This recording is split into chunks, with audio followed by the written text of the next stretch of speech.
So the only good thing that I like from this French baker, guys, is they bake every day, fresh every day. And before they close, like 30 minutes they close, they're gonna give this 50% off. So a lot of people, they're gonna be in the line over there to get this 50% off, so that they will make it finish, so that every day they will make fresh. So that's why we like the braids, because every day fresh bake.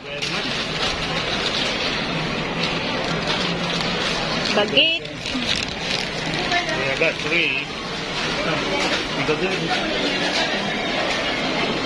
So we're gonna go through inside of Robinson Mall.